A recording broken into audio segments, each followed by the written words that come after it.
الحمد لله نحمده ونستعينه ونستغفره ونؤمن به ونشهد أن لا إله إلا الله وحده لا شريك له ونشهد أن سيدنا وحبيبنا وشفيعنا وسندنا ورحمتنا ومولانا محمدا عبده ورسوله سيد الأنبياء والمرسلين وخاتم النبيين وعلى آله وأصحابه وأزواجه أمهات المؤمنين أما بعد فأعوذ بالله من الشيطان الرجيم بسم الله الرحمن الرحيم إنا نحن نزلنا الذكر وإنا له لحافظون وقال تبارك وتعالى قل هل يستوي الذين يعلمون والذين لا يعلمون إنما يتذكر أولو الألباب وقال رسول الله صلى الله عليه وسلم لو جعل القرآن في إهاب ثم ألقي في النار ما احترق وقال رسول الله صلى الله عليه وسلم أشراف أمتي حملة القرآن وأصحاب الليل أو كما قال. درود شریف ہوئے. اللهم صل وسلم على سيدنا ومولانا محمد وآله وصحبه أجمعين. جناب صدر محترم او زما د دې علاقې عزتمند مسلمانانو ورونو، نن بیا په دغه دارالعلوم کې د دې مدرسې د فضلاو او تقریبا د 10 کسو حافظانو 30 کسانو حافظانو دستاربندي ده. دارونو زمونږ د دینی مدرسو یو طریقه را روانه ده چې کله تعلیمی کال خلاص شي نو دغه یو جلسه جوړه شي د واعظ پند نصیحت او نعتخوانه او هغې کې حافظان وي او که علما وي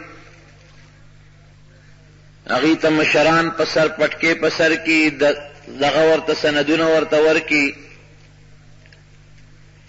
د دې یو څو فایدې ورونو. یوه فایده خو یې دی چې دا کم بچي حافظان شي یا علما شي نو دا د هغې دپاره دا یو اعتماد دی د مدرسې محتمم صاحب، ناظم صاحب، اراکین علما چې دا کم پټکې ورته په سر کې دا په دوی اعتماد دی چې دی په دې میدان کې کامیاب شو. دویم مقصد یې دی چې د دې رشته داران پلاران راشي هغې وویني د خپلو بچو دا پټکې سند خوشحاله شي چې شکر دی زما بچی الله عالم کو حافظ شو. دریم دای چې کوم عام نور مسلمانانی داغی مسلمانانو په زړه کې یو جذبه پیدا شي چې نن خو د فلان کی بچی حافظ شو، افسوس او ارمان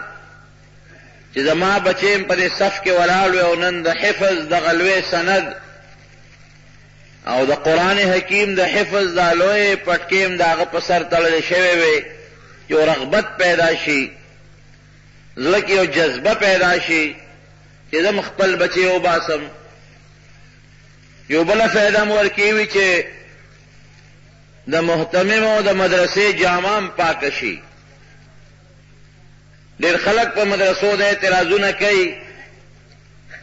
چې دا مدرسې دی او جوړیږي او پیسې غونډي او دادي.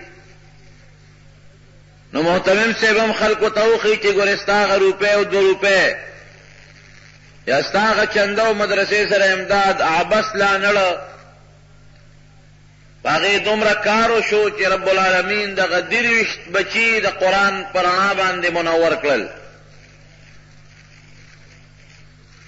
زما خدا سوچ دی چې په کال کې یو بچی حافظ شو دا لویه کارنامه ده. یو بچی په دې ټوله علاقه کې چې یو بچی په ناظره قرآن ختم کیا علم زده کي په دې دور کې دا ډېر لوی سعادت او فخر دی. نو محتمم صاحب او د هغه ملګري تا ته دا ښکاره کوي نن چې د دغې مدرسې نه 30 بچي 30 بوټي 30 ګلان زرغون شو. دا به اوس په 23 ځایونو کې مدرسې جوړې کړي. 30 بچي به 30 درسونه جوړ کړي او بیا به هغوی خپل ځان له باغچې د قرآن جوړوي. نو عام مسلمانان چې چا کې عقل و فکري ابا نورم ترغیب زیات کی چې یاره دې مدرسې سره خو امداد پکار دی. دا خو زمونږ هغه 1 روپۍ او 2 روپۍ یو ټوکړه ډوډۍ باندې ډېر لوی خدمت کوي. د مدرسې لمن هم پاک شي او خلکو له ترغیب هم ملو شي. نو په دغه بنیاد زمارونو دا جلسې زمونږ دینی مدرسو کې د کال په آخر کې کېږي او اسې د قرآن حکیم د قرآن د علم د هغې د حفاظت ذمه داري دا زما استانه ده. د چا درونو د الله جواب راکړئ. د چا ده؟ د الله. د چا ده؟ د الله. رب العالمین خپل فرمایي قرآن حکیم کې انا نحن نزلنا الذکر وانا له لحافظون. دا قرآن چې عظیم نصیحت ته الله فرمایي ما نازل کړی دی او دغه قرآن حفاظت زما ذمہ داری ده. نو چې الله د کوم څیز د حفاظت ذمہ داری واخلي اسې پښتو کې عامه خبره کوو عقل او سوچ باندې به مونږ خبره وکړو چې الله ذمہ داری والی د کوم څیز هغې کې سکوتا یو نقصان راتلی شي نشي راتلی. نو چا د حفاظت ذمہ داری اغشته ده؟ الله. څوک به حفاظت کوي د قرآن؟ الله به کوي. اوس رب العالمین ولا اسباب پیدا کړي دي. دنیا خو دارالاسباب دی. بې د سبب نه الله یو کار کوي نه اگر چې کولی شي. خدا د اسباب یو دور شروع دی. نو رب العالمین د قرآن د حفاظت لپاره بیا دغه علما حافظان قاریان او دغه درسګاهونه دینی مدرسې دا الله پیدا کړي دي او د دې په ذریعه رب العالمین د قرآن حفاظت کوي. ولې ذمه الله اخیستې ده او دا قاریان او حافظان رب العالمین هغې لپاره مقرر کړي دي چې دا حفاظت به تاسو کوئ. او دا سلسله د نبی کریم صلی الله علیه وسلم زمانې نه شروع ده اوسه پورې روانه ده او تر قرب قیامت پورې انشاءالله دا سلسله به جاری او ساری وي. ټول وایي الحمدلله. یو بادشاہ تیر شوی دی مامون الرشید. مونږ هم دا جلسې کوو دا د مخکې یو سلسله را روانه ده یو جاری تسلسل دی. دی مامون الرشید اگر چې اخر کې دی لږ معتزل شوی دی خو په هغه زمانه کې د قرآن او د دین ډېر لوی خدمت هم کړی دی. هغه دور او زمانه داسې وه چې بادشاه که به زړه غوښتل که به نه غوښتل خوا به مجبوره و. د هغه وزیر د هغه د کابینې ملګری د هغه د شورا ملګری که هغه به زړه غوښتل که به نه غوښتل خو مجبور به و دی ته. دور داسې و چې هغه به خامخا د قرآن او سنت او د دین خدمت کو. نو دی مامون الرشید په خپله زمانه کې د قرآن او د علم ډېر لوی خدمت هم کړی دی. د دې یو طریقه وه چې ده به کال کې یو جلسه جوړوله لکه نن چې زمونږ او ستاسو کومه جلسه روانه ده او دا به یو لویه جلسه وه د هغه او دربار شاهي کې کوم وه هغې کې به جلسه وه هغې کې په زرګونو نه په لکونو خلک به پکې ناستو بادشاہ بم په تخت شاهي ناستو، وزرا بم ورسره وو، او هغې سره به د هغه د سلطنت او د هغه د بادشاهۍ چې کوم نږدې خلک وو هغه هم ټول ناست وو، علما به هم ناست وو. زه خو دې لار مولانا صاحب ته پرېږدم.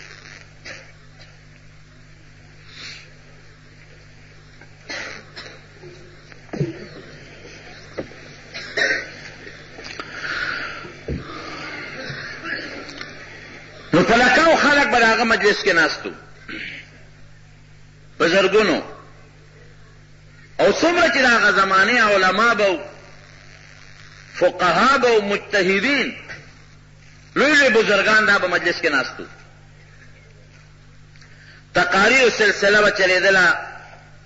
نعتخواني به کېدله، د قرائت مقابله به کېدله، او بیا به بادشاہ په خپل لاس باندې انعامات تقسیمول. روټۍ او د هغه زمانې خوردنوس چې څه و هغه به د بادشاہ په ذمه و. د یو کال دغسې یو لوی اجتماع جوړه ده، ډېر زیات خلک ناست دی، بادشاہ هم په هغه خپل تخت شاهي ناست دی، او ټول وزیران هم دي ورسره، علما هم دي.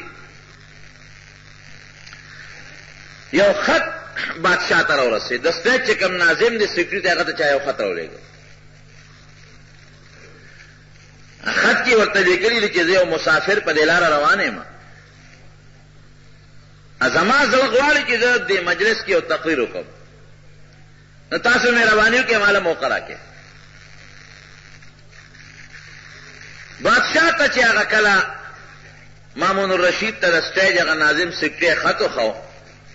خوشحاله شوې، ډېره ښه ده، موږ ټول عمر د خپلو علماو تقاریر اورو، نن به د دې میلمه م وورو چې دې څه وایي.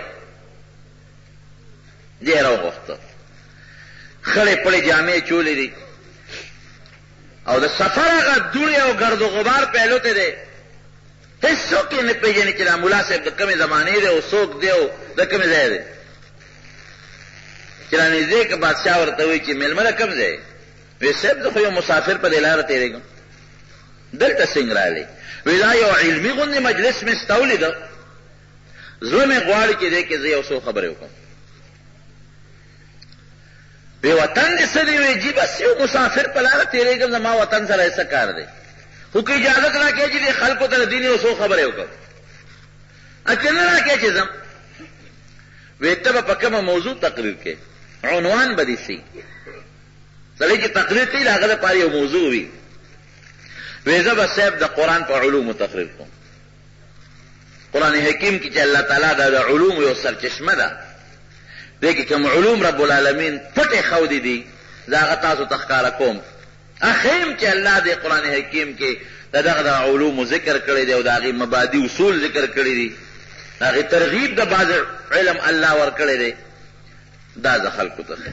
ډېره ښه ده، ټایم یې ورکړه، دې میلمه تقریر شروع کړه.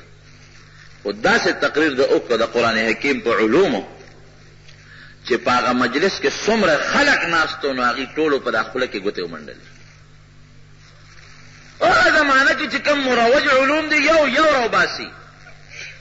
دا فلان کې علم دی، د هغې اصولو ته رب العالمین قرآن حکیم په دې صورت او دې آیتونو کې اشاره کړې ده، دا علم دی هغې ته ده اشاره کړې ده، یو او مجلس کې کم خلک ناست دی.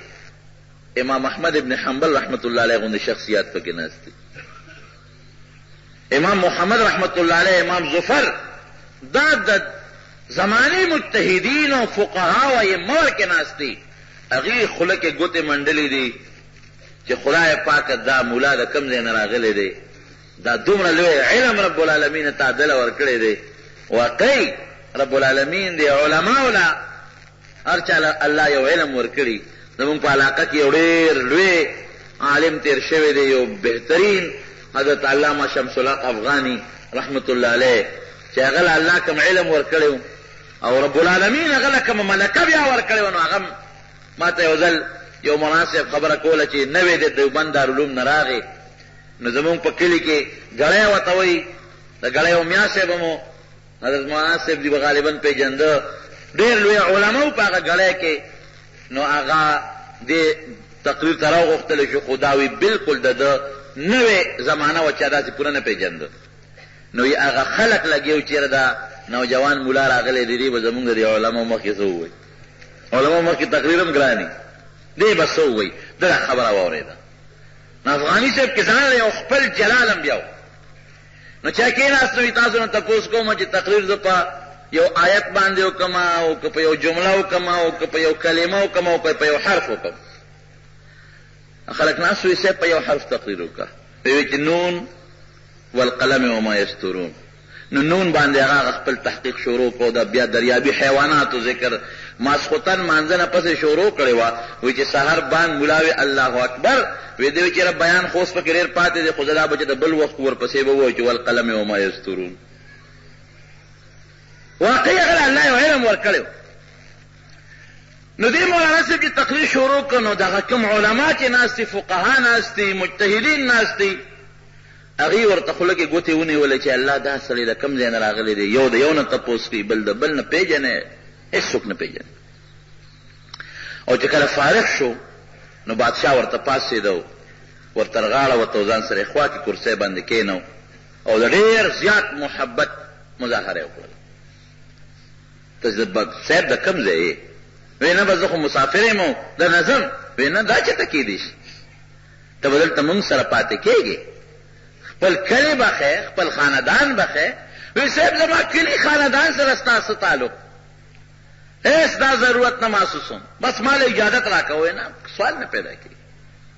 ته به دلته ما سره تا نه وزیر جوړم تا له خو الله ډېر لوی علم در کړی دی. تا نه زه قاضي جوړوم قاضي القضات ده نه جوړوم نوکران در کوم بنگله دله در کوم ما سره نږدې به ناستې ته اوس ما نه نشې تللی. دوی ورته وایي نه صاحب زما اوس تا نه کېږي او زه در نه ځم. هغه زمانه رونو د علم زمانه وه. بادشاه به عالم و د هغه وزیران به علما و د هغه مشیران به علما و د هغه قاضیان او قاضي القضات به عالم و د دین خدمت به کېده. خدمت هغه دور کې په دې شوی دی. او نن الله دې پرې رحم وکړي زموږ بادشاه ته ګوره زموږ وزراو ته بیا ګوره زموږ ممبرانو ته بیا ګوره زموږ شورا والا ته بیا ګوره. دا د الله فضل دی په دې دور کې په قومي اسمبلی کې او په صوبایي اسمبلی کې الله تعالی څه ناڅه علما میدان ته راوښکي دي. او خفه کېږو به نه د عام د خلکو د سترګو ازغي دي. قسم په خدای کې څوک برداشت کولی شي که نه کولی شي؟ تاسو شاته خلک جواب خو لږ راکوئ که نه برداشت کولی شي؟ نشي برداشت کولی. او غوبل جوړ دی. مولا ته ګوره مولیان ممبران شو مولیان اسمبلو ته لاړل اسلام را نغی او اسلام څه شو او دا خو موټو مولا له ورکوئ مولا صاحب اسلام څه شو نه اسلام شو نه دا شو. زما په خیال دلته به څوک دا خبرې نه کوي. که کوي هر ځای کې زم که زمونږ وطن کې دا خبرې کېږي. ستاسو علاقه خو الحمدلله د علم علاقه ده جناب. مولانا صاحب د باچا خان مولوي صاحب ذکر وکړو د دې والد صاحب مولانا فضل حسین صاحب زمونږ د باباجي د خاص ملګری و هغې سره ډېر تعلق و بابا د هغې نه د هغه نوم اورېده. حضرت صاحب دې تشریف فرما دي دا واقعي دا دلته کې زروبی کې وګوره او شاه منصور کې وګوره ډاګی کې دا د علم دور دی دلته تېر شوی یم دی اوس هم الحمدلله شته دی. نو دلته به زما په خیال دا خبرې کمې کېږي که نه زیاتې کېږي. زیاتې به ځکه کېږي چې د دې خلکو به زیاته ګیلئ. نو دا خبره اسلام خو را نغی او علمات اسمبلو ته ولېږل او نه اسلام شو نه بل شو نه بل شو نه بل شو. دا یو پراپیګنډه شروع ده. قسم په خدای که دا څوک برداشت کوي چې دا مولا ډوډۍ ولې خوري اسمبلي خو لا ډېره لویه خبره ده. ما یو سړی تپوس وکړم هلکه ته مولا پسې خبرې کوې زما وایي تا پسې خو نه کوم که تا سره خو ماشنۍ ده. هلته زمونږ یو بل ممبر دی زه هغه پسې مې هغه پسې ولې کوې رښتیا ووایه ستا په کلي کې ستا په کوڅه کې خو هم خدمت یې وکړه که نه اسلام خو به مو ته یو بل پېژنو سره چې ستا اسلام څونه خوښ دی. ما ته وی قسم دی مولانا صاحب د دونه درته ووایم او وی دا مولانا صاحب مې په دا موټر کې نه دی خوښ. زمونږ په زړه تاو تېرېږي چې دا مولیان پرون به خو زمونږ په دروازه کې چغه واله وظیفه راوړی خدای مو بخښه زمونږ ډوډۍ به خوړی اوس هغه موټر کې ناست دي اوس هغه اسمبلی کې ناست دي سپینې جامې اغوستې دي دا خو زمونږ همسایه او دا څه ورته خلک وایي دا لاندې طبقې والا خلک دا خو هغه خلک وو چې زمونږ دا ډوډۍ به مونږ ورکوله جومات کې کوټه به مونږ ورکوله اوس هغه خلک موټرو کې سمنو ته لاړل زمونږ زړه سوځي دی باندې نور څه نشته یعنی قسم دې زه کله کله وایم چې دې حکومت کې او مخکې کې کوم واضحه فرق دی نو چې سترګې پټې کړي نو به انشاءالله دا فیصله ته وکړې ښکاره فیصله به وکړې راشه وګوره ته تا ته زه ریکارډ ښیم ریکارډ د مخکنو خلکو د اوسنو خلکو نو که سترګې دې لږې کولاو کړه نو ته به ومنې چې واقعي دا ریکارډ دا ثابت دی دا ما سره کاغذونه موجود دي د اسمبلی ریکارډ ما سره موجود دی چې ستا د دې قوم دا پیسه به په څومره بېدردۍ او څومره ظلم باندې دې قوم خوړله ته پته نه لګي یو ممبر سابقه صرف د یو غاښ د علاج دپاره یو غاښ د علاج دپاره ستا د خزانې 40 لکه روپۍ ایستي دي 40 لکه روپۍ یو غاښ د علاج دپاره یو بل ممبر د خور علاج کړی د خور په لندن کې او د خزانې 1.15 لکه روپۍ ایستي دي او د خور علاج خو په سرکاري خزانه کولی نه شي نو بیا په کاغذونو کې لیکي چې دا زما ښځه ده اوس هم درې بودنې په کیسونو کې ګیر دی وښایه که نه یو ممبر په جامه دا داغ وښایه د یو وزیر په جامه دا داغ وښایه د یو وزیر اعلی په جامه دا داغ وښایه مخکې ورځو کې زمونږ یو ممبر و هغه یو درخواست ورکړه چې د وزراو اخراجات علي مونږ ته دغه شي ښکاره شي دا اسمبلی کې بیا راوباسي ټول چې راووتل او هغه ښکاره و نو هغه واضحه و چې دا د دومره خرچه شوې ده د مثلا ټي ای بل اغشتی دی د میډیکل بل دی 2000 1000 3000 چپ غلی ناستو بیا ما ویل اوس به مونږ ستاسو د هغه سابقه دور راوباسو چې تاسو کوم خوان په بډه کړی دي ته ښکاره فرق نه کوي شریعت متعلق خو خبره ښکاره ده خو که مونږ پې سوچ وکړو شریعت بل اسمبلی نه پاس شوی دی عمل لا نشته دا به زم منم تاسو به هم منئ د هغې د عملیت دپاره او تنفیذ دپاره مونږ یو بل ایکټ جوړ کړی هغې ته حسبه ایکټ وایي حسبه ایکټ اوس زمونږ بدقسمتي دا ده چې مرکز زمونږ مخالف دی په صوبه کې لوی لوی خلک مونږ ته د مرکز د طرف نه مخالف ناست دي حسبه ایکټ کې دا شرط دی چې گورنر صاحب دستخط له به ځي گورنر صاحب دستخط له تللی دی هغې نظریاتي کونسل ته لېږلی دی دوباره بیا گورنر صاحب له تللی دی هغه بیا نه دی واپس کړی اوس دا دریم ځل باندې که هغې واپس هم نه کړي اول خو زمونږ امید دی گورنر صاحب زمونږ مسلمان دی زمونږ رور دی د هغه په زړه کې دغه جذبه به د اسلام وي کوم چې زمونږ دا مونږ غواړم دا چې الله تعالی هغه له توفیق ورکړي او په هغې دستخط وکړي او راشي او د اسمبلی نه پاس شي که بالفرض هغې دستخط هم نه که دغه شرط دی اوس ختم دی 2 ځلو نه پس دریم ځل لیږل پکې نشته اوس که دی ها کوي که دی نه کوي خو چې شي یو ځل واپس راغی اسمبلی ته به پیش کېږي او اسمبلی نه واپس کېږي نه یو پروسس یو طریقه کار خو شته که نه یو سړی که یو کوټه جوړوم نو کوټه باندې خو چې د شپې به ته پیسې هم کېدې او کروڑونه روپۍ هم کېدې نو سهار خو کوټه نه جوړېږي که نه هغې دپاره خامخا یو نقشه پکار ده هغې دپاره یو بنیاد پکار دی هغې له دیوال پکار دی ګلکار پکار دی مستري پکار دی میټیریل سامان پکار دی نو په هغې خو به میاشت 2 کال خامخا لګي که 55 سال په دې وطن د الحاد او د دلالت او د کفر سیلاب او متیادې توی شوي دي کم از کم دا صفا کول او جارو کول په کال یو نیم کې نه کېږي دا ټایم خامخا غواړي خو د الله فرق دی فرق به تاسو محسوسوئ تاسو ورشئ وګورئ تاسو وزراو سره ما ته یو وزیر صاحب خبره کوله یو ممبر مخکې وزیر اوس ممبر دی وی مولانا صاحب امپیګان تاسو په شرمونو شرمول مې ولې وی دا خلکو ته خو مونږ دا ممبري یو اسمان ښکاره کړی و دا چې برادر زمونږ حجرو کې په خاورو کې به ناستو دې له به مونږ 11 نه مخکې راوتونه دې خلکو سره مونږ ملاقاتونه به نه کول اوس تاسو د مونږ هغه حیثیت برباد کړ که جنازه کې بیا ولا کاغذ لیکې که جمعات کې بیا ولا کاغذ لیکې که پلار کې ودرېږي بیا د خلک راځي سار وختي ورسره تاسو ناستې وی هغه حیثیت د ممبر یې ختم کړ دا حقیقت دی ګورئ هر وخت ممبر تا ته ملاویږي وزیر تا ته ملاویږي د خوراک او د خوردنوش او د سرکاري خزانې هیڅ قسمه دا داغ به په انشاءالله العزیز نه او د ټولو نه غټه خبره دا د الله شکر ادا کړئ ټول وایي الحمدلله بیا وایي الحمدلله د زړه نه درته وایم قسم په رب العالمین که د علماو دا اکثریت په اسمبلو کې نه وی راغلی دا اکثریت او تا نن په مخ د ځمکه دا مدرسې کولو لیدې وې د ما په مخ لاړې وټوکه دا د امریکې یو سازش شروع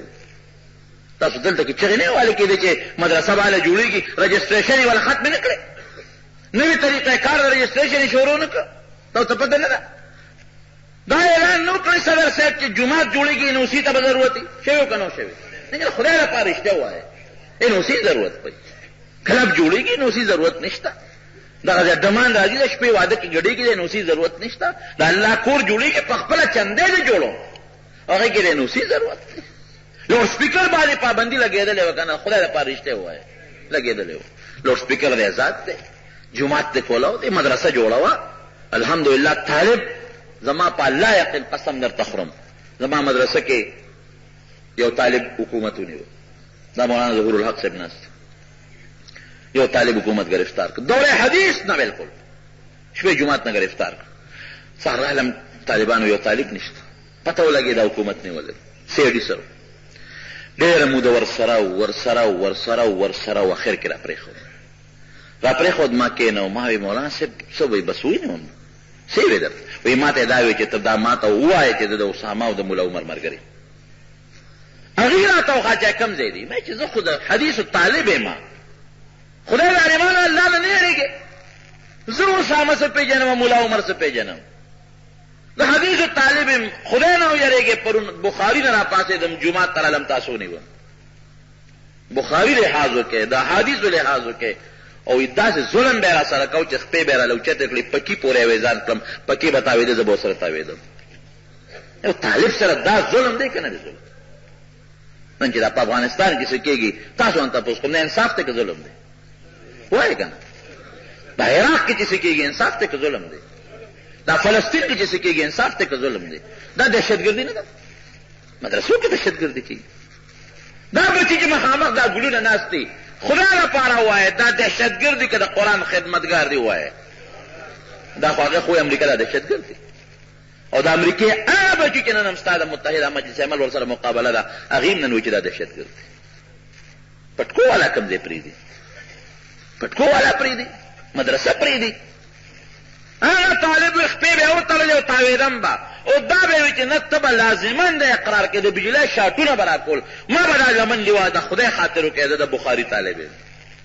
ما خو پرون بخاري درس کې د نبي علیه السلام د احادیثو نه پاڅېدم ظالمانو کتابونه مې تاخ کې کېښودل تاسو روچت کړم ما سره وسله کم نو ما سره کلاشنکوف کم دی چې ښې وډبه او شاټونه یې ورکړل او ځوان دی که غریب او هېڅ معلومات ورته حاصل نه شو مولانا صاحب معافي غواړو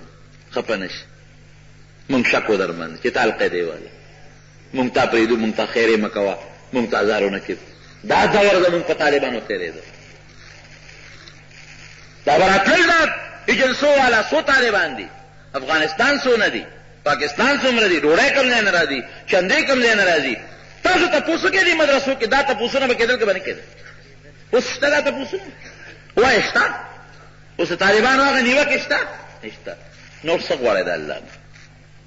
اسلام را نه دی اسلام تعلق صوبې سره نه مرکز سره دی قانون سازي خو صوبه نه کوي مرکز کوي غل نه لاس پرې کول او قاتل ته سزا ورکول او زناکار له رجم ورکول دا خو د مرکز سره تعلق لري او صوبې سره تعلق نه لري د صوبې له هغه قسم نظام دی الحمدلله دغه دعا وکړئ چې الله دغه حزب ایکټ فوري واپس کړي چې د اسمبلۍ نه منظور شي نو انشاءالله څه ناڅه انصاف او څه کرپشن او رشوت معمولي نوعیت والا چې کوم مسایل دا ښکاره خبرې دي اوسه پورې چا دا ستاسو د مولانا فضل علي صاحب د دلته کې خامخا وزراونه شکایت هم وي تاسو ته پته ده پنځم جوماته پورې مفت کتابونه په سکولونو کې ورکړی شو دا کارنامه اوسه په 55 سال کې غریب له ښه کوم او غریب سره دا کوم غریب ته چا څه ورکړي دي دا کمال نه دی آینده له دا فیصله چې جینکو دپاره لسم جوماته پورې مفت کتابونه دي ورپسې بیا دا فیصله چې هلکانو جینکو لسمه پورې مکمل مفت کتابونه دي ستا پیسه پتا لګي خوړلی کېږي نه او قسم دی حقیقت درته وایم د وزیر الله صاحب په هاوس کې زمونږ کله اجلاسي پوړونه غوړېدلي دسبو والا پټکو والا یو ورمخکې شي پکې جمع کوي پکې منځونه کېږي ما ته یو هلته کې یو کس خبره کوله وایي مولانا صاحب دا هغه ځای او دا چې دلته به د سنګاپور نه ډمې راغوښتلې کېدې، دلته به ګډېدلې، شراب به تقسیمېدل. دا تبدیلي ده که نه؟ راج اسمبلی کې خو څوک د بېدینۍ یو ټکي ووایي، یو ټکي خو څوک د بېدینۍ په اسمبلی کې ووایي. او داسې 100% نظام ټیک کول دا خو د اوټ په ذریعه راغلی وو. یو قانون شته، یو های کورټ شته، یو سپریم کورټ شته، یو عدالت شته. نو دا په سکندونو کې دا خبرې نه کېږي، خو انشاءالله اثر به ښي، دومره اثر به وي. د رب العالمین فضل و کرم دی چې نن کوم علما میدان ته راغلي دي او د هغې نه پس د خلکو ته پته مو لګېږي. او د الله نه به دا سوال هم کوو چې رب العالمین په قومي اسمبلی کې زمونږ وزرا دي او که زمونږ ټول دي چې د الله تعالی الله نه یریدونکي علما جوړ کړي، بیا به نظام بلکل ټیک ټاک هر څه به برابر شي. نو خبره مې دې پورې کوله د محمود الرشید صاحب متعلق چې د هغه څومره خلقو د سلطنت هغه علما وو، او ورته وایي چې ته به ما سره اوس پاتې کېږې، تا نه به قاضي جوړم، وزیر به جوړم. میلمه ورته وایي چې دا خو نه کېږي. ولې؟ وایي صاحب بس زما ستا نه کېږي. اخر چې مجبوره که خلک هم ورته وایي چې ادنا نوکرۍ لپاره خلک درخواستونه ورکوي. تا ته بادشاه په خپله مینت کې چې وزیر کوم دی، قاضي القضات، چیف جسټس ته نه جوړو، ته انکار کې. وایي بادشاه سلامت زما ستا نه کېږي. ولې نه کېږي؟ وایي صاحب ته مسلمان یې، ستا دا کابینې والا او پارلیمنټ والا او دا چې څومره علما او قاضیان ټول مسلمانان دي، زه خو مسلمان نه یم. الله اکبر، ته مسلمان نه؟ نه ته څه شی؟ زه خو یهودي یم. بدبخته د قرآن د علومو چې دا تا کوم بهترین تقریر وکړه، ته دا هلته څه؟ وایي زه یهودي. الله خدای لپاره که ته ایمان راوړ مسلمان شه. وایي نه د مالک یو سودار یو شک دی. وایي هغه شک راوباسه، څه خط شوي څه شک یې ووایه، مثلا علما ناست دي هغې به ستا د هغه شک جواب وکړي. که جواب یې درته وکړم بس مسلمان شه، که نه بیا ځه. وایي نه صاحب زما د هغه شک تعلق زما د زړه سره دی، هغه بل چا سره نه دی. خو که کله زما هغه شک الله وایسته بس ما به ایمان راوړي، مسلمان به یم. که ونه وه دغه یهودي ښیم. لاړ د مجلس یو کال دو پس بیا هغسې مجلس جوړ دی او بیا یو سړی راغی، یا 2-3 کاله پس بیا یو خط راولېږه د سټیج هغه سیکرټري ته، صاحب زه تقریر کول غواړم. محمود الرشید نه هغه تپوس وکړ، راویې غوښت. بیا هم هغسې لویه مجمع جوړه ده، زرګاو خلک ناست دی. محمود الرشید ته تپوس کوي خو زمانه تېره پکې نه، دوی ونه پېژني چې دا هغه زوړ سړی دی. هلکه ستاسو د کوم ځای نه راغلی؟ وایي صاحب یو مسافر په لاره تلم او شوق مې راغی چې د علمي میدان کې یو تقریر وکړم. وایي په کومه موضوع به تقریر کې؟ وایي زه به د قرآن حکیم د حفاظت په موضوع تقریر کوم، دې آیت باندې چې انا نحن نزلنا الذکر وانا له لحافظون. ډېره ښه ده چې تقریر یې شروع کړه، د هغې نه مخکې دا مسنون خطبه چې دا ما مخکې ویلی و، نو دې کې خو د رب العالمین د توحید شهادت دی، د وحدانیت چې الله یو دی شهادت کوم، او د نبی کریم صلی الله علیه وسلم د رسالت هغې اقرار دی پکې. بیا تقریر شروع کړه بهترین هماغسې انداز کې یو علمي. نو بادشاه د هغه سټیج سیکرټري نه تپوس کوي هلکه دا هغه بل کالنی سړی نه معلومېږي؟ وایي صاحب همغه دی. دې بدبخته خو چې د یهودي یم او ده خو دا مسنون خطبه مسلمان ښکاري. تقریر اخلاص که بادشاه ورپاسې ځان سره کښېنه، هغه کسې ورته پوسته نه کوي تا خو څه موده مخکې دلته کې د قرآن په علومو تقریر نه و کړی؟ وایي جي کړی مې. ته هماغه سړی زوړ وې یو، تا خو چې د یهودي یم. اوس خو د شهادت هغه شهادتین د رب العالمین د وحدانیت او د نبی علیه السلام د رسالت اقرار دی وکړو. وایي صاحب دا هغه وخت کې یهودي هم اوس رب العالمین ایمان را نصیب کړی دی. ټول وایي الحمدلله. ما دله ګوره وزارت درکو، قضا مې درکوله، یو لوی حیثیت او مقام مې درکو، نو تا هغه وخت ایمان نه قبلو. او چې مونږ له لارې مسلمان شوې د هوښیارۍ کې قمقل.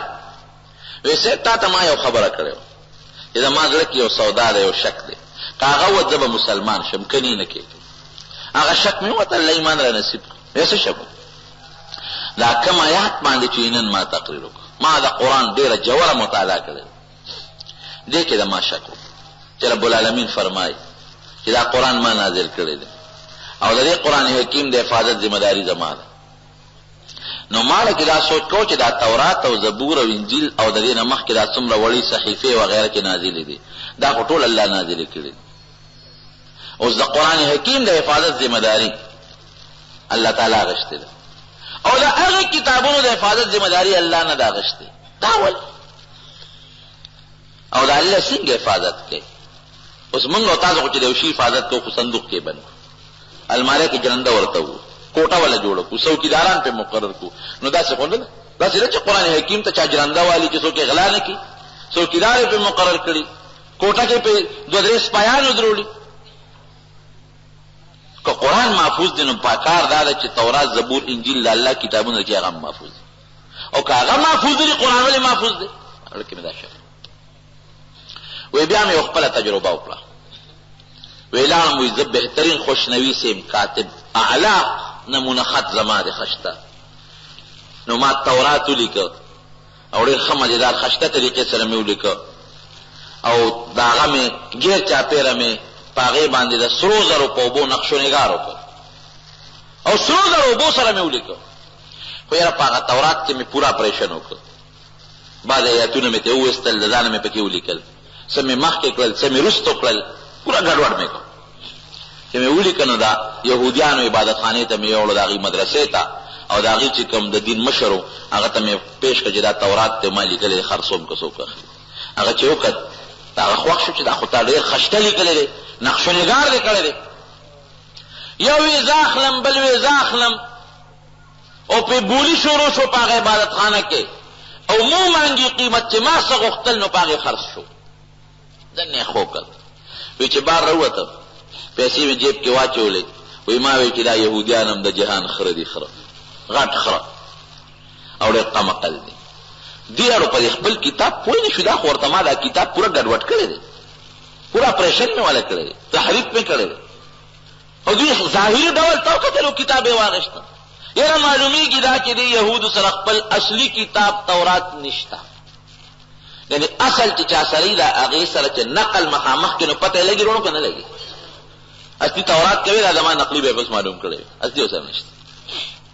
لاړم انجیل مې ولیکه ام مې پوره ګډوډ څه آیاتونه مخکې څه وروستو او څه مې ته وویستل ځانه مې پکې ولیکل ام مې ښه خوبصورته که او مزېدار مې ولیکه او نقشو نګار مې پې وکړو سرو زرو اوبو سره. لاړم عیسایانو ته د هغې چې کوم لوی مشر پادري و هغه ته مې د هغې په عبادتخانه کې کېښود دا خرڅوم هغې یو مقدبل یو ویزه اخلم بل ویزه اخلم بل ویزه اخلم پوره مکمل طریقې سره بولي پې وشوه او چې ما څه پیسې غوښتې هغې راکړی او را رخصت شو. وی ما وی چې دا پوره قمقل دي دې سره خپل کتاب نشته. که اصلي انجیل ورسره وی دا زما دا نقل به ورسره اوس معلوم کړی وي. معلومیږي دا چې اصلي انجیل محفوظ کوم په عیسی علیه السلام الله نازل کړی دی حدیث سره نشته او دا حقیقت هم ده. نن عیسایان څومره د خپل کتاب خدمت کوي کله پیسې په زور شي که نه نو نن چې عیسایان د خپل عبادتخانې او د خپل کتاب څومره خدمت کوي قسم دی که دومره مونږ کوو. لیکن الحمدلله زمونږ د مدرسو او زمونږ د قرآن د خدمت د ځایونو په مقابله کې د هغې هغه خدمت صفر دی صفر. هغې چې څه کوي یو زمانه کې عیسی علیه السلام نه پس د هغې هر یو شاګرد انجیل ولیکه یو وی دا اصلي دی بل وی دا اصلي دی بل وی دا اصلي دی او په سوونه انجیلونه جوړ شو هر یو د بل نه مختلف. هر یو چا به عیسی علیه السلام نه مې خوب کې لیکلی دی چا به په ویښه مې ته لیکلی دی په سوونو انجیلونه شو یو کې یو څه دي بلکې بل څه دي بلکې بل څه دي بلکې بل څه دي. نو دا روم د هغوی د مذهب یو پایتخت و هغه زمانه کې رومیه به یې ورته وي دا ایټلي والا هلته کې دوی یو اجلاس وکړو دې چې مشر کم پوپا پکې ناست و اخر کې څو میاشتې هغه اجلاس کېده دا فیصله وکړه چې دا ټول انجیلونه جمع کوو ځکه یو کې یو څه دي بلکې بل څه وایي. که چا سوال وکړو نو موږ به څه وایو چې د الله هغه نازل کړی انجیل پکې کم یو دی نو دا ټول به وسوځو ختم به کو یو به پکې پرېږدو چې ټول یې را جمع کړل وی خوس به پکې پرېږدو کم یو سوده به کم. نو په دې اساس د ګوټ ګوټ نه انجیلونه جمع کړل لوی میز یې بیا جوړ کړو څومره پادریان ورته ګیر چاپېره کېناستل او هغه انجیلونه اناجیل ټول په هغه میز کېښودل او فیصله وکړه میز بلاقو نو چې کوم ته پرېوتل هغه غلط و چې کوم پې پاتې شی به ټیکي قرآندازي پې کول. نو خدای ته هم چغې ووالې عیسی علیه السلام ته هم چغې ووالې چې موږ نه ستا هغه اصلي کتاب روک دی خو دا میز لقو دا امداد را سره وکړه چې کوم اصلي به پې پرېږده چې کوم نقلي وي چې هغه ته وګورو. الله خو داسې نه کوي میز یې لقو نو چې میز لقی خو پرچ پیالې غورځېږي کتابونه ته پرېوتل اخره کې څلور پاتې شو. نو چې د مشر پادري وکتل چې څلور پاتې دي نو ډبې میز له ورکوي لکه نور مړه کوي هغوی ورته وایي صاحب څلور دي لږ رقو چې درې ته پرېږدي چې یو پاتې شو خدایم بې خوباسه ټول غاړو کې پراته دي که یو رقم ورکه څلور واړه غورځېږي بې کتابه به پاتې شو. نو زه اکثر طالبانو ته وایم چې په قرآن دادی له کوم څیز انتخاب وشي نبی کریم صلی الله علیه وسلم هم فرمایي که نه تصدیق یې مه کوئ محرف دی پکې ډېر لیکلي شوي دي د ځانه تکذیب یې مه کوئ د رب العالمین اصلي مضمون هم پکې شته دی. وی خیر پوه شم چې انجیل هم اصلي نشته ګنې دا نقلي ده ما به دې ورسره معلوم کړی وي ویل هم قرآن حکیم مې ولیکي هم یې پوره ګډوډ یو صورت مخکې بل وروستو بعض ایتونه مې وویستل ځان مې پکې ولیکل ښه خشته مې کو پرې غاړه مې ورته د سرو زرو نقشو نګار وکړ یو مې د دین یو مدرسې ته یو عالم ته مثلا مولانا صاحب حافظ فضل منان صاحب ته یا بل مدرسې ته هغه زمانه کې چې کوم دا قرآن خرڅوم که څوک اخلي چې هغې وکړه واقعي لکه ډېر لوی خدمت دې کړی خواري دې کړې ده او سرو زرو اوبو سره دې نقشو نګار کړی دی یو یې زه اخلم بل وایي ورېږه مولانا صاحب لږ غوندې وګورو تا سین خشته قرآن لیکلی دی او چې حافظ صاحب سین کولی وکړو یا لکه دې کې خو درنه غلطي شوې ده ولې دا صورت دوحا خو مثلا د 13مې پارې دی دا خو دې په 3مه کې لیکلی دی سړی پوه شو چې د یو غلطي خو یې ونیوله وایي چې بل ځای کولی لکه خدای تبا کړه زموږ قرآن پر ټوکې دې شروع کړي دي ولې ظالمه دا سوره یاسین خو 22مې 23مې نه د لومبۍ سپاره کې لیکلی دی دا دې څه کړي دي چې بل ځای کولی وکړه خدای دې تبا کړه سورة الرحمن کې خو د ځانه تاسو وردننه کړي دي اصلي آیتونه خو دې غیب کړي دي دا دې خندا راپورې کې زموږ قرآن کې تحریف دې کړی دی طالبان ته یې نیسئ خو چې طالبان راته مټې ووهلې که نه ما وی چې که دې ووهلې بابا خو د قبر کې د بیا د فرشتو د وال وړو ضرورت نشته دا ځکه خو امریکې ماشومان چې قلاري امریکا کې ماشومان جاړي وي طالب راغی ماشوم زر غلی شي دوم راغی طالبان غریبانان شهیدان شو طالبان لاړل شهیدان یې کړل وطن یې لرې کړل خپل زور استعمال که خو یاره ده امریکې د یهودي او د عیسایي په ذهن کې اوس هم د طالب شته که نشته دی اوس هم چې د هغه کلیدي پروګرامونه وي نو څومره حفاظتي اقدامات کوي طالبان را نشي هغوی په زړه کې یو یاره پرته یو تصور پروت دی لکه څنګه چې د مخکې کفري او باطلو قوتونو په ذهن باندې د ایوبي سلطان صلاح الدین ایوبي یو زلزل پروتو او د محمد ابن قاسم یو زلزل پروتو او زمونږ د مجاهدین یو زلزل پروتو نن بیا هم د دې ظالمانو په ذهنونو کې هغه تصور پروت دی دا طالبان او دا مجاهدین او دا خلق دا د هغې حقیقي وارثان ګڼي د هغې تاریخ ورته مخکې پروت دی چې که دا وراثت د هغوی شي او دا تاریخ بیا جمع دی شي نو بیا خو زمونږ یهودیان او عیسایان خو تباه او برباد دي نو بهر کیف چې نیسئ طالبان ورته مټې ووالې نو دی خو پوه شو که دیو ونیوم خو یو الله به مې ته خلاصوي نو کله خلاص شوم ته وی صاحب صبر وکړي دا ما قصدن کړي ولې دې کول ما دا معلومات کو دا مې قصدن کړي چې تاسو مسلمانانو سره اصلي قرآن شته که نشته محفوظ ما ته پته ولګي دا حقیقت دی یو قرآن کې زه تو تجربه وکړه مخکې وروسته وکړه پکې څه قسمه تحریف تبدیل چې کوې وکړه خو چې حافظ لیور کې نه به پوهېږي که نه به پوهېږي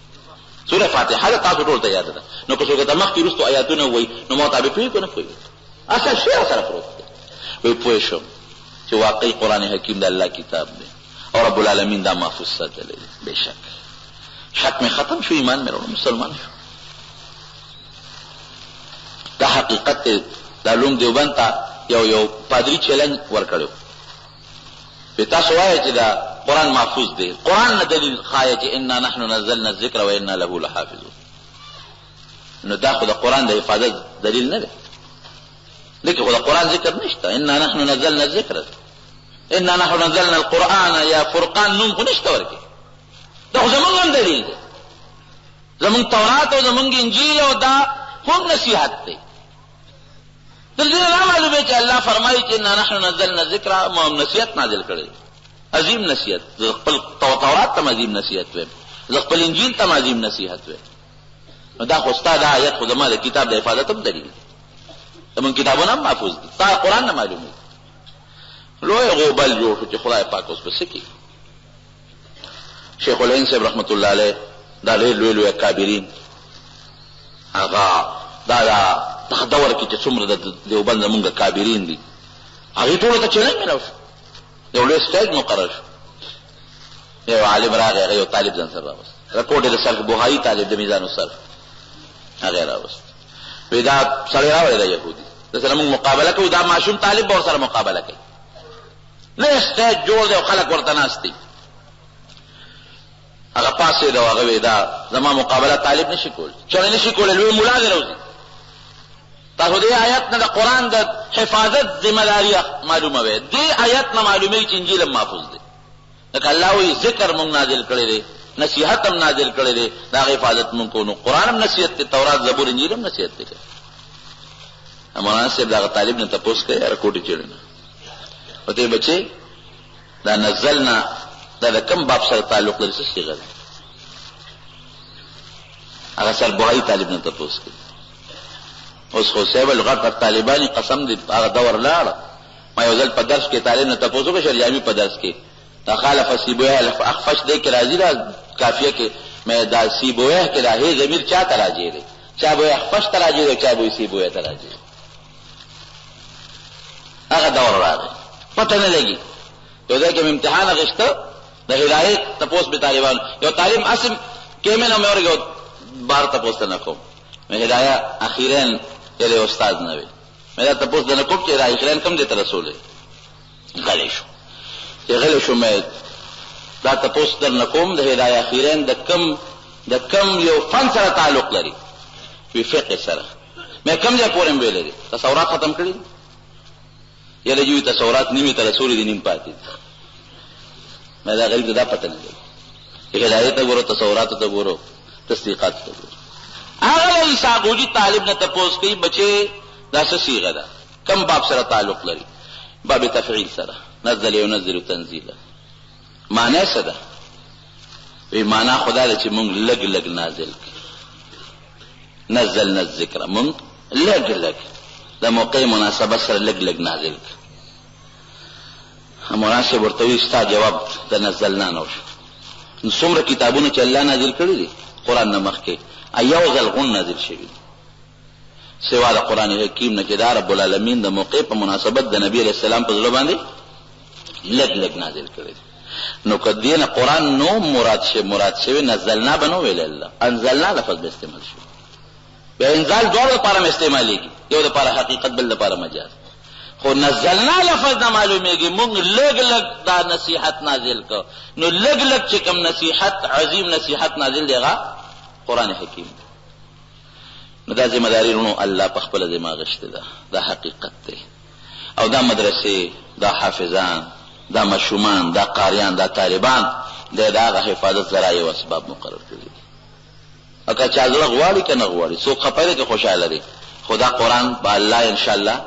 د دې په ذریعہ باندې تر قیامت پورې محفوظ ساتي دغه مدرسې موږ چې مخکې رالو دا مدرسه داسې نه و اوس چې رالو دا مدرسه په بل شکل ده او حافظ سے په کلانه مو کې چې موږ رسید بکو چندې هم نه غواړو جوار او غنم هم خلکو نه غواړو اخلاص سره چې کار کیږي امداد بسوک کې جواب راکړي الله وکړي ما خدا ته چې حفاظت الله کوي خدا صرف ذرایع دي اسباب دي هغه ذرایع او د اسباب په اړه کې به متاسو لګیایو د دې مدرسو سره امداد وکړو بهر کیف یو مرګي ته پوس کړی دا په وګت جواب دی هیڅ به څه شي دي او دې کې څه شامل دي دا خدا سي او شعر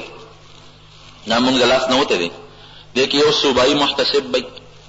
هغه سر بخپل عمله به بل دفتر به او بیا د صوبایي محتسب نه لاندې به په ذلو کې محتسبین هر ذله کې یو محتسب به هغه سر بخپل اداره به او بیا تحصیل کې به محتسبي هغه سر بخپل اداره به او بیا به د ذلو په سطح باندې د تانی په سطح باندې یو کمیټي به هغه کې مختلف خیال ولا کسان هغه مشر به عالم دا هغه کار بسي دې کار بدای چې پر وطن کې پر صوبه کې کم کرپشن دي رشوت دي او دا کم په ناجایزه طریقه د حکومت مال والدي یا د یو بل مال والدي دا غصب دی باب یا د معمولی نوعیت والا مقدمه کې راکم استاپا عدالتونو کې پکلونو پرتی دی نه حل کېږي دا غي فوري فیصله کول هغه موږ دا ټیم مقرر کړی چې محتسب به میاش کې نه فیصله کوي هغه بیا صوبایي محتسب ته اپیل کیږي، صوبایي محتسب بافته کې دنه فیصله کوي.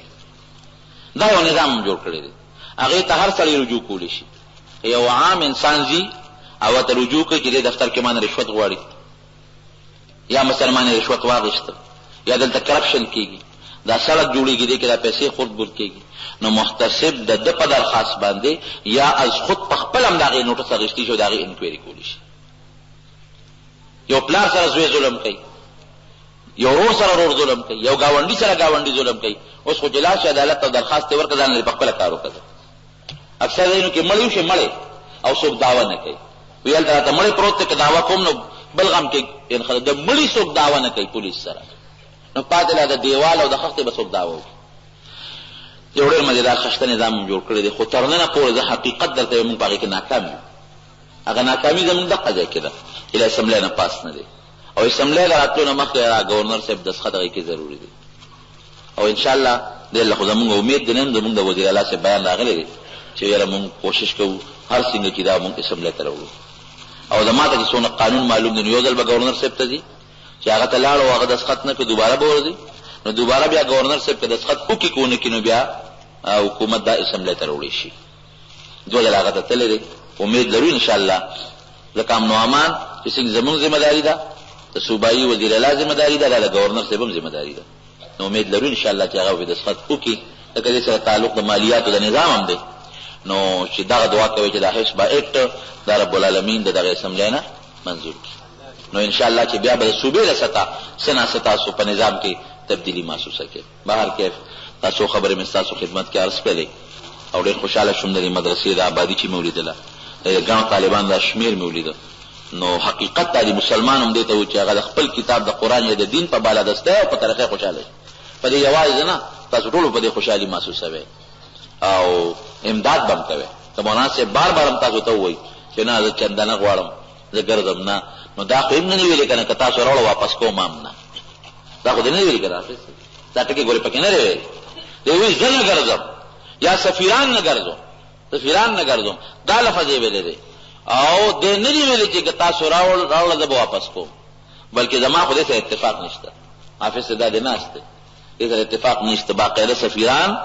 چې کوم امنا دي امینان هغه چندې پسې ګرځول پکار دي. داسې بعضې خلک دي چې هغوی 50 روپۍ 10 روپۍ 20 روپۍ زړه کې وي چې زه مدرسې له ورکړم، خو هغه غریب یو پوټې لږ حیا محسوسوي چې دا پیسې لږې دي نو زه نشم وړی. نو که مدرسې له طرف نه سفیر ورپسې لاړ شي نو دا به د هغه د صدقې لوی سبب شي، دا د هغه د چندې لوی سبب به شي. نو که داسې امین سفیر وي او امینان وي او هغوی بهر چنده غونډه کړي د مدرسې دپاره، نو دا زمونږ د دارالعلوم دیوبند دپاره هم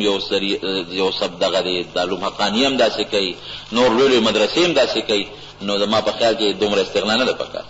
ټیک ده، دا زمونږ یقین دی چې الله به مدرسې چلوي، خو یاره دا سلسله دا هم جاري ساتل پکار دي. نو الله تعالی اخلاص خو ډېر ښه شی دی. یو سړی دا وایي چې زما لوی اخلاص دلته ناست یم او مدرسه به الله چلوي، نو الحمدلله دا هم ناممکنه نه ده، ممکناتو کې ده.